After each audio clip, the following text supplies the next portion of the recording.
In the heart of a secluded village surrounded by emerald hills and bordered by a vast, shadowy forest, there lived a man named Nnamdi. His trade was simple yet profound. He was a tailor of unmatched skill. As the rhythmic hum of Nnamdi's sewing machine filled the air and the silent, watchful cats lingered outside his shop, the village's unease began to grow. Yet, beneath the surface of this mystery lay a truth far greater than anyone could imagine. What secrets did the pendant hold? Why had the cats chosen Nnamdi as their silent guardian? And what danger loomed just beyond the horizon? To uncover the answers and dive deeper into this tale of mystery and courage, don't forget to like this video and subscribe to the channel. Join us for more captivating stories that will keep you on the edge of your seat, wondering what happens next. Your journey into the unknown is just beginning. Nnamdi was a man of few words, his quiet demeanor often mistaken for aloofness. Orphaned at a young age, he had been raised by his grandmother, a woman whose gentle wisdom shaped his view of the world. She had taught him his craft with a reverence that bordered on sacred. Clothing, she used to say, is not just fabric stitched together. It carries stories, protects, and transforms. Nnamdi held on to her teachings, pouring his heart into every garment he crafted, from simple work clothes to robes fit for royalty. For years, Nnamdi lived contentedly, his days a blur of needle and thread, his nights a solace of solitude. But then, they began to appear. At first, it was a single cat, a sleek black creature with piercing golden eyes that lingered near his shop. Nnamdi thought little of it, offering a scrap of cloth for it to rest on. But soon, others came. A tabby with stripes as bold as a tiger, a calico with fur that seemed to shimmer in the sunlight, a white cat so pristine it looked like a ghost. Within weeks, there were a dozen of them, all following him wherever he went. It became an odd but harmless spectacle. Children laughed and chased after the cats, who slipped away with the grace of shadows. Women at the market exchanged knowing smiles when Nnamdi walked by, his feline entourage trailing silently behind. "There goes Nnamdi, the cat magnet," they teased, their laughter ringing across the square. But as the weeks turned to months, the laughter faded. The cats' numbers grew. By the end of summer, they seemed to be everywhere, perched on the low stone walls of the village, crouched under carts in the market, and lounging in the shade near Nnamdi's shop. They followed him beyond the village, to the river where he washed his garments, to the forest where he gathered herbs for dyes, and even to the hill where he went to watch the sunset. It wasn't just their growing numbers that unnerved the villagers. The cats were silent. They didn't meow or hiss or beg for scraps. They didn't approach anyone but Nnamdi, and even then, they kept their distance. Their golden and green eyes seemed to glow in the dim light of dusk, watching with an intensity that unsettled even the bravest souls. Whispers began to spread.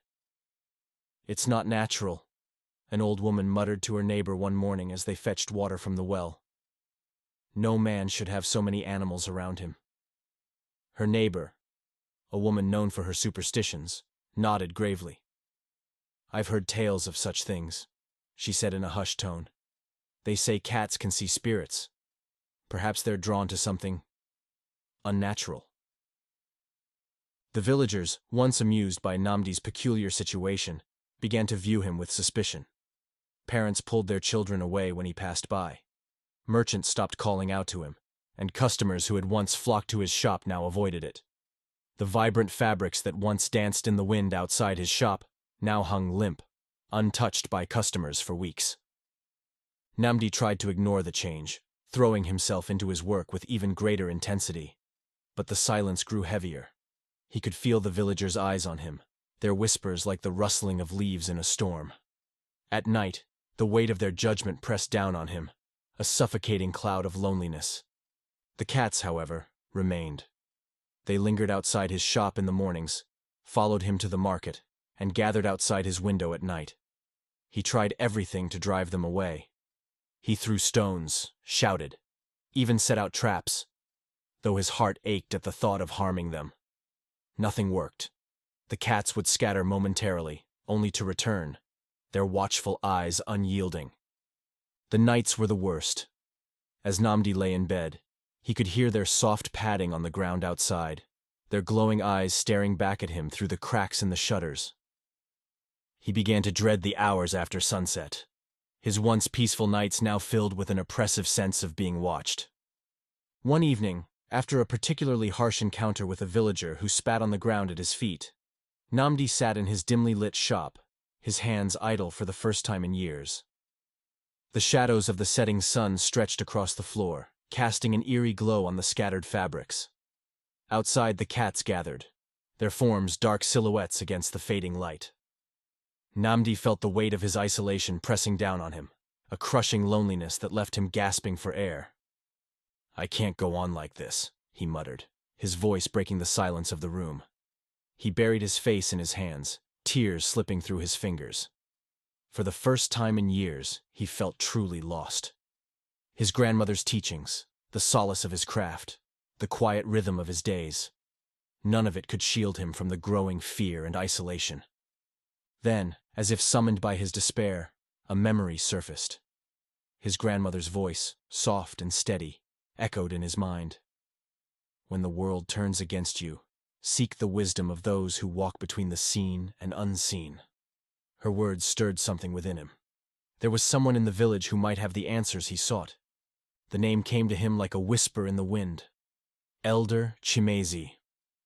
The old man was a figure of mystery, living on the edge of the forest in a hut surrounded by ancient trees. He was said to have knowledge of the spiritual world, of forces beyond the comprehension of ordinary men. Though many feared him, they also respected his wisdom. Nnamdi hesitated. To seek out Chimezi was to step into a world of the unknown, a place where answers often came at a cost. But what choice did he have? The weight of his solitude, the enigma of the cats, the growing hostility of the villagers, it all pointed to one truth. He needed answers, no matter what it took. With a deep breath, he resolved to visit the elder at dawn, the first step on a path he could not yet see but felt compelled to follow. At the first light of dawn, Nnamdi rose from his restless sleep, his decision from the night before now firm in his mind. The village was still cloaked in the soft hues of morning, the streets empty and silent save for the rustling leaves in the cool breeze. As he stepped outside, the cats were already there, waiting. Their eyes, golden and green, glinted in the pale light, and they fell in step behind him as he made his way toward Elder Chimezi's hut. The walk was unnerving. The quiet street seemed almost abandoned, and the presence of the cats, a silent shadow trailing him, filled the air with an unspoken tension. As Nnamdi passed the well in the village square, he noticed a woman carrying a basket of vegetables. Her eyes flicked to the cats, her face tightening with a mixture of fear and curiosity. She quickly averted her gaze, muttering something under her breath, and hurried away. A group of children playing near the edge of the square froze as he walked by, their laughter replaced by whispers. He kept his head down, focusing on the path ahead. But their stares bore into him, making the short journey to the edge of the village feel like a trek through treacherous terrain. By the time he reached the outskirts, where the forest loomed large and menacing, his heart was heavy with unease. Elder Chimezi's hut was nestled beneath the towering trees, its roof of dried palm fronds barely visible through the dense foliage. Smoke rose lazily from a small chimney, curling into the morning sky, carrying the faint scent of burning herbs. The hut itself was old, its wooden walls worn smooth by time and weather. As Nnamdi approached, the cats remained close, their presence both a comfort and a source of unease. He hesitated at the door, his hand hovering just above the rough wood. What would he even say? How could he explain the strange events of the past months without sounding mad? Taking a deep breath, he knocked.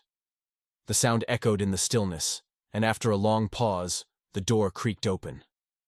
Elder Chimezi stood in the doorway, his presence commanding despite his age. His back was slightly bent, his hair a crown of white that framed a face etched with lines of wisdom and time. His piercing eyes, sharp and knowing, took in Nnamdi and the cats behind him with a single glance. He stepped aside, his voice low and steady as he said, "Come in, young tailor. I have been expecting you." The words sent a chill down Nnamdi's spine. He stepped inside, the air within the hut thick with the aroma of sage, lavender, and other herbs he couldn't name. The space was dimly lit by a single lantern hanging from the ceiling, casting flickering shadows on shelves crowded with jars of dried plants, carved stones, and talismans of various shapes and sizes. A woven mat lay in the center of the room, and Chimezie motioned for him to sit. Nnamdi lowered himself onto the mat, his nerves fraying as the elder settled across from him. For a long moment, Chimezie said nothing, his gaze fixed on the cats gathered just outside the open door. Their eyes glowed faintly in the dim light, their bodies motionless, as if awaiting something. "You carry a weight on your shoulders," Chimezie finally said, his voice breaking the heavy silence. "And you are followed by spirits that do not belong to this world." Nnamdi's breath caught. He opened his mouth to speak but found no words. The elder continued, his tone grave. "Tell me, boy, do you know the truth of your family's past?" Nnamdi shook his head. "My parents died when I was a child," he said, his voice barely above a whisper. "I was raised by my grandmother. She never spoke of anything unusual, only that we lived simple lives." Chimezie leaned back, stroking his chin thoughtfully. "And when your grandmother passed, did she leave you anything? An object, perhaps, that she told you to keep close?" Nnamdi frowned, his mind racing. His grandmother's belongings had been few, some old clothes, a sewing kit, and a wooden pendant he had kept in a box. The pendant had seemed insignificant, a small, intricately carved piece of wood. But now, with Chimezie's question, it took on a new weight in his mind. "There is a pendant," Nnamdi said hesitantly. "She left it to me, but I never thought it was important." At this, Chimezie's eyes narrowed, his expression sharpening with recognition. "Bring it to me," he said firmly. "I believe it holds the answers you seek." Nnamdi left the hut in a rush, the cats following close behind as he made his way back to his home. His heart pounded with anticipation, his mind swirling with questions. When he reached his small dwelling, he rummaged through the wooden chest where he kept his grandmother's belongings and found the pendant. It was smaller than he remembered, but its intricate carvings seemed to pulse with a strange energy, now that he held it in his hand. He returned to Chimezie's hut, the pendant clutched tightly in his palm. The elder took it from him with care, holding it up to the lantern's light. The carved patterns seemed to shift and move, casting eerie shadows on the walls. "This is no ordinary trinket," Chimezie said, his voice heavy with meaning. "It is a talisman, imbued with the spirit of your grandmother. She was no ordinary woman, Nnamdi. Her kindness extended beyond this world, and her soul lingers in this object, protecting you even now." Nnamdi stared at the pendant, his thoughts a jumble of disbelief and wonder. "But why the cats?" he asked, his voice trembling. "Why do they follow me?" Chimezie's gaze darkened. "The cats are drawn to the talisman. They are not mere animals but guardians, spirits that have taken physical form to protect you. Their presence is a blessing, but it also signals danger." "Danger?" Nnamdi's heart raced. "What kind of danger?" "That," Chimezie said gravely, "I cannot yet say. But the talisman's power has awakened for a reason. Someone, or something, means you harm. You must remain vigilant." The weight of Chimezie's words settled over Nnamdi like a shroud. As he walked back to his shop, the pendant hanging around his neck, he felt the cat's silent presence with new eyes. They were no longer a burden but a shield, their watchful gaze a comfort amidst the growing shadows of uncertainty. Yet, even as he returned to his work, a sense of foreboding lingered. The world he had known was unraveling, and with it came questions he wasn't sure he wanted answered. But one thing was certain. The peace he had once taken for granted was gone, replaced by an unsettling awareness of forces beyond his comprehension. And as the cats gathered around his shop that night, their eyes glowing faintly in the moonlight, Nnamdi couldn't shake the feeling that the true test of his strength was yet to come. The days following Nnamdi's visit to Elder Chimezie were filled with a disquiet that seemed to seep into every corner of his life. Though the elder's words offered some explanation for the cat's presence, they also left him with a deep unease. The pendant now hung around his neck, a small but heavy weight that pulsed faintly with warmth whenever he touched it. The cats continued their silent vigil, their glowing eyes an ever-present reminder of the warning Chimazi had given him. Danger was near, though its nature remained shrouded in mystery. One afternoon, as Nnamdi sat in his shop stitching a new garment for the first customer he had seen in days, the door creaked open. He looked up to see a tall man silhouetted in the doorway. The stranger stepped inside, his features sharp and angular, his smile cold and unyielding. There was an unnatural stillness to him, as though he didn't entirely belong in the world. "Good afternoon, tailor," the man said in a smooth voice, his words slithering like smoke. "I have heard of your skill and come to commission a suit." Nnamdi hesitated, his hands freezing mid-stitch. There was something off about the man, something he couldn't quite place. His skin prickled as if a storm were about to break, but he forced himself to remain calm. Business had been slow, and he couldn't afford to turn away a paying customer, no matter how strange he seemed. "Of course," Nnamdi replied, rising from his seat and motioning for the man to step further into the shop. "Please, come in." The man's gaze swept across the room, lingering on the bolts of fabric, the scattered tools, and finally on the cats gathered just outside the door. They were unnaturally still, their eyes fixed on the stranger with an intensity that sent a shiver down Nnamdi's spine. The man seemed unfazed, his smile never wavering as he stepped closer. Nnamdi began taking the man's measurements, his hands trembling slightly as he worked. The stranger's presence was oppressive, filling the small shop with a tension that made it hard to breathe. Though the man spoke politely, asking about fabrics and fit, there was an edge to his tone that made every word feel like a threat. When the man finally left, the tension in the room lifted, but only slightly. The cats remained on edge, their fur bristling, their tails flicking in agitation. They hissed and growled softly, their eyes locked on the door through which the man had disappeared. Nnamdi tried to shake off the unease, telling himself it was nothing, but Elder Chimazi's warning echoed in his mind. That night, sleep eluded Nnamdi. He lay in bed, staring at the ceiling, his thoughts racing. The stranger's cold smile and calculating eyes haunted him, and the cat's reaction only deepened his sense of foreboding. Outside, the cats moved restlessly, their glowing eyes piercing the darkness. It was as if they, too, sensed something coming, something they could not yet see but could feel in the stillness of the night.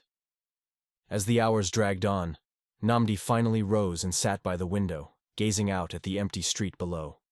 The village was silent, the only sound the faint rustle of leaves in the wind. He thought of his grandmother, of the pendant now hanging around his neck, and of the danger Chimazi had spoken of. He felt trapped between the familiar world he had known all his life and the strange, unseen forces that seemed to be closing in around him. Just as the first light of dawn began to creep over the horizon, Nnamdi saw a figure moving toward his shop. His breath caught in his throat as he recognized the man from the day before, the stranger who had commissioned a suit. The cats, sensing the danger, sprang to life, their bodies tensed, their eyes glowing with an ethereal light that sent shivers down Nnamdi's spine. The man stopped at the door, raising his hand to knock, but before he could, Nnamdi flung it open. The pendant around his neck pulsed with a strange energy, growing warmer with each passing second. The cats surged forward, their glowing eyes blazing with a fierce, otherworldly light. The man's cold smile faltered, and for the first time, Nnamdi saw fear in his eyes. "You cannot harm me," the man snarled, his voice low and dangerous. But Nnamdi, clutching the pendant tightly in his hand, felt a surge of strength and defiance. The talisman seemed to hum in his grasp, filling him with a power he couldn't fully comprehend. The cats moved with supernatural speed, their claws flashing in the dim light as they lunged at the man. He let out a scream, a sound that echoed through the quiet village as the cats engulfed him, their glowing bodies forming a swirling mass of light and shadow. Nnamdi watched in stunned silence as the man was consumed, his form dissolving into nothingness. When the light faded, the cats returned to their places, calm and silent once more. Their eyes no longer glowed, but they looked at Nnamdi with an expression that almost felt like approval. He stood in the doorway, trembling with the realization of what had just happened. The cats had saved him, just as Chimazi had said they would. In the days that followed, Word of the incident spread through the village, though no one could agree on what had actually happened. Some claimed to have seen a blinding light from Nnamdi's shop. Others spoke of hearing a scream that chilled them to the bone. Whatever the truth, one thing was clear. The villagers no longer whispered about Nnamdi or the cats with fear or suspicion. Instead, they regarded him with a quiet respect, as though they now understood that his connection to the cats was something far greater than they could comprehend. The cats still followed Nnamdi wherever he went, their presence a constant reminder of the forces that had protected him. And though the village eventually returned to its routine, Nnamdi knew his life would never be the same. He had glimpsed a world beyond his understanding, a world of light and shadow, of danger and protection. The pendant around his neck remained a source of mystery, but it also became a symbol of strength, a connection to his grandmother and the unseen forces that had watched over him all along. Nnamdi continued his work as a tailor, but now, he carried himself with a quiet confidence, a strength born of survival and understanding. The village, too, changed in subtle ways. Though the cats still followed him, they were no longer seen as an omen of misfortune but as guardians, a testament to the unseen powers that protect those who are worthy. And so life moved on, the rhythmic hum of Nnamdi's sewing machine once again filling the village square. Yet, in the stillness of the nights, as the cats gathered around his home and the pendant pulsed faintly against his chest, Nnamdi was reminded of the truth Elder Chimezi had revealed. The greatest dangers are often invisible, and the things we fear most may be our strongest protectors. This is just one story of courage, mystery, and the extraordinary hidden in the ordinary. If you enjoyed this tale and want to hear more stories like this, filled with suspense, wonder, and life's deeper truths, don't forget to like this video and subscribe to the channel. Let's explore more remarkable journeys together. Your next adventure is just one click away.